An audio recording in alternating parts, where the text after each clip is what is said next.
The Magic Treehouse Series, Book Number 1, Dinosaurs Before Dark, by Mary Pope Osborne. Chapter 1, Into the Woods. "Help! A monster!" said Annie. "Yeah, sure," said Jack. "A real monster in Frog Creek, Pennsylvania." "Run, Jack!" said Annie. She ran up the road. "Oh, brother." This is what he got for spending time with his 7-year-old sister. Annie loved pretend stuff, but Jack was 8.5. He liked real things. "Watch out, Jack! The monster's coming! Race you!"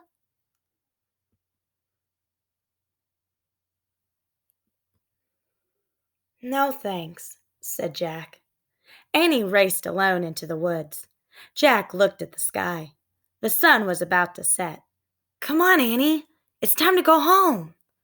But Annie had disappeared. Jack waited. No Annie. "Annie!" he shouted again. "Jack, Jack, come here!" Jack groaned. "This better be good," he said. Jack left the road and headed into the woods. The trees were lit with a golden, late afternoon light. "Come here!" called Annie. There she was, standing under a tall oak tree. "Look!" she said. She was pointing at a rope ladder. The longest rope ladder Jack had ever seen. "Wow," he whispered. The ladder went all the way up to the top of the tree. There, at the top, was a treehouse. It was tucked between two branches. "That must be the highest treehouse in the world," said Annie. "Who built it?" asked Jack. "I've never seen it before." "I don't know, but I'm going up," said Annie. "No, we don't know who it belongs to," said Jack. "Just for a teeny minute," said Annie. She started up the ladder. "Annie, come back." She kept climbing.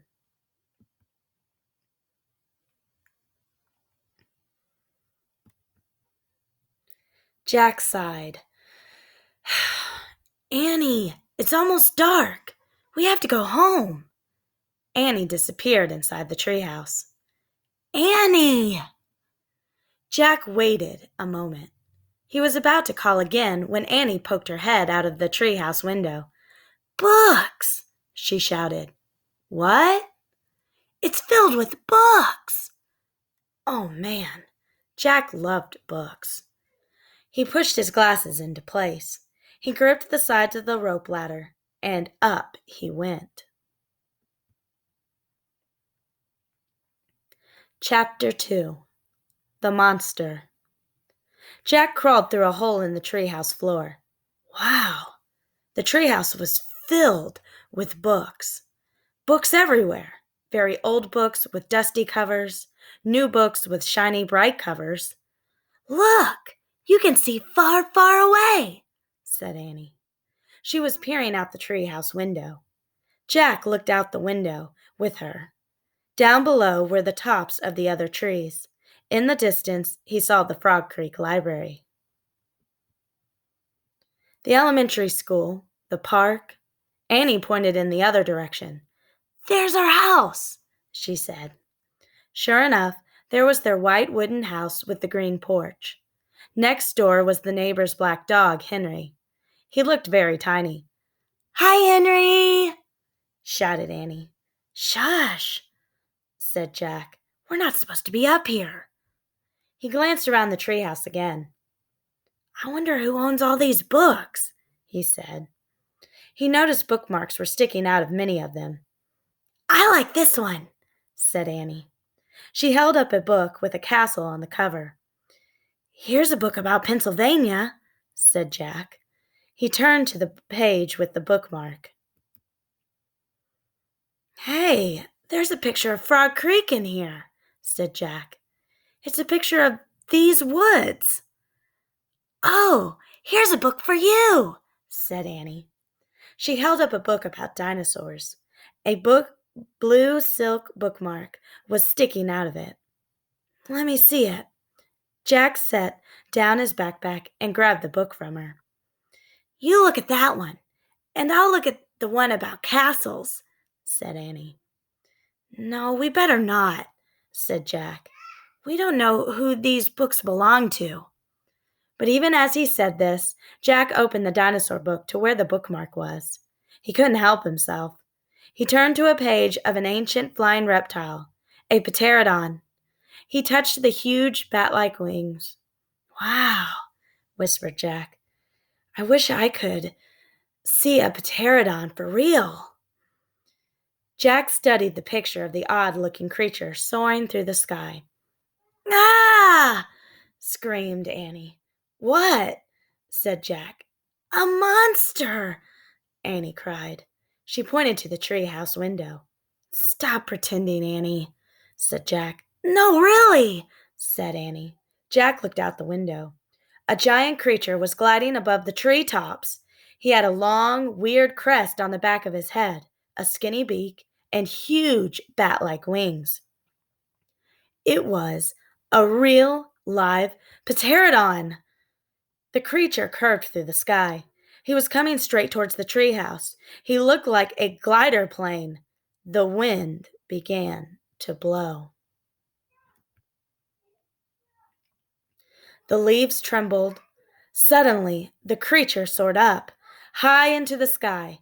Jack nearly fell out of the window trying to see it. The wind picked up. It was whistling now.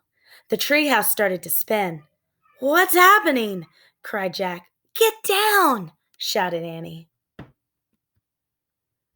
She pulled him back from the window. The treehouse was spinning, faster and faster. Jack squeezed his eyes shut. He held on to Annie. Then everything was still, absolutely still. Jack opened his eyes. Sunlight slanted through the window. There was Annie, the books, his backpack.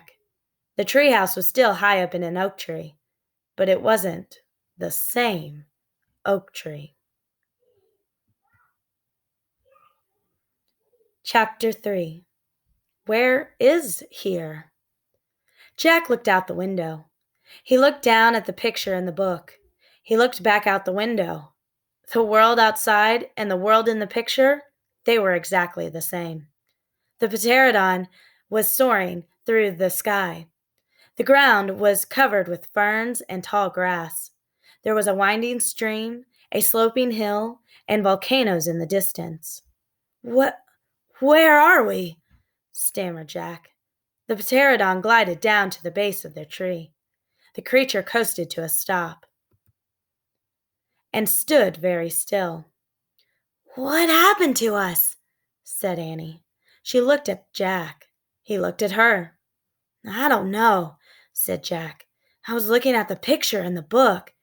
And you said, wow, I wish I could see a pterodon for real, said Annie. Yeah, and then we saw one in the Frog Creek woods, said Jack. Yeah, and then the wind got loud and the treehouse started spinning, said Annie. And we landed here, said Jack. And we landed here, said Annie. So that means, said Jack. So that means what? Said Annie. Nothing, said Jack. He shook his head. None of this can be real. Annie looked out the window again. But he's real, she said. He's very real. Jack looked out the window with her. The pterodon was standing at the base of the oak tree, like a guard. His giant wings were spread out on either side of him. Hi, Annie shouted. Shush, said Jack. We're not supposed to be here. But where is here? Said Annie. I don't know, said Jack. Hi, Annie called again to the creature. The pterodon looked up at them. Where is here? Annie called down. You're nuts. He can't talk, said Jack. But maybe the book can tell us. Jack looked down at the book. He read the words under the picture. This flying reptile lived in the Cretaceous period. It vanished 65 million years ago.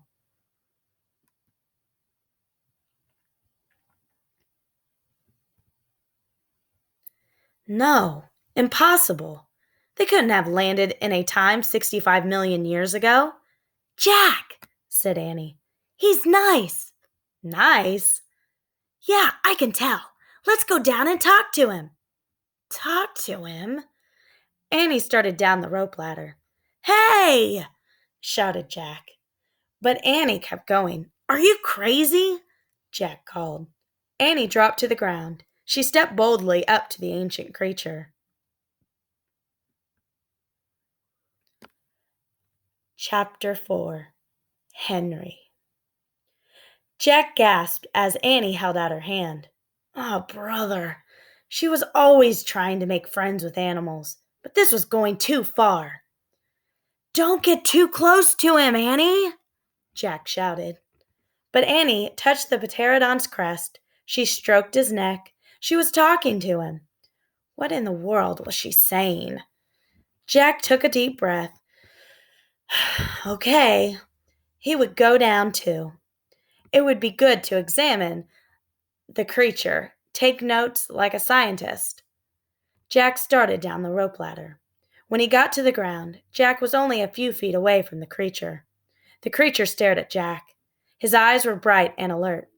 He's soft, Jack, said Annie. He feels like Henry. Jack snorted. He's no dog, Annie. Feel him, Jack, said Annie.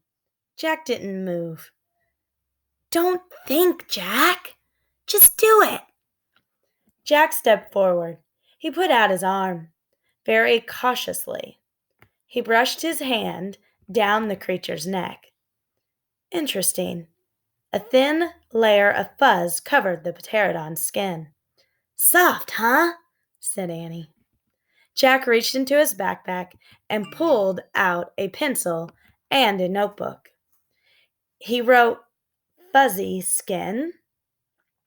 What are you doing? Asked Annie. Taking notes, said Jack.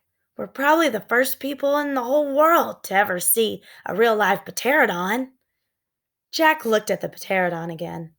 The creature had a bony crest on top of his head. The crest was longer than Jack's arm. I wonder how smart he is, Jack said. Very smart, said Annie. Don't count on it, said Jack. His brain's probably no bigger than a bean. No, he's very smart. I can feel it, said Annie. I'm going to call him Henry. Jack wrote in his notebook, Small brain?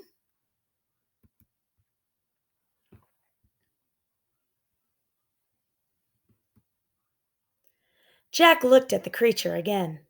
Maybe he's a mutant, he said. The creature tilted his head. Annie laughed. He's no mutant, Jack. Well, what's he doing here then? Where is this place? Said Jack. Annie leaned close to the pterodon. Do you know where we are, Henry? She asked softly. The creature fixed his eyes on Annie. His long jaws were opening and closing, like a giant pair of scissors. Are you trying to talk to me, Henry? Asked Annie. Forget it, Annie. Jack wrote in his notebook, Mouth like scissors? Did we come to a time long ago, Henry? Asked Annie. Is this a place from long ago? Suddenly she gasped. Jack! He looked up. Annie was pointing toward the hill. On top stood a huge dinosaur.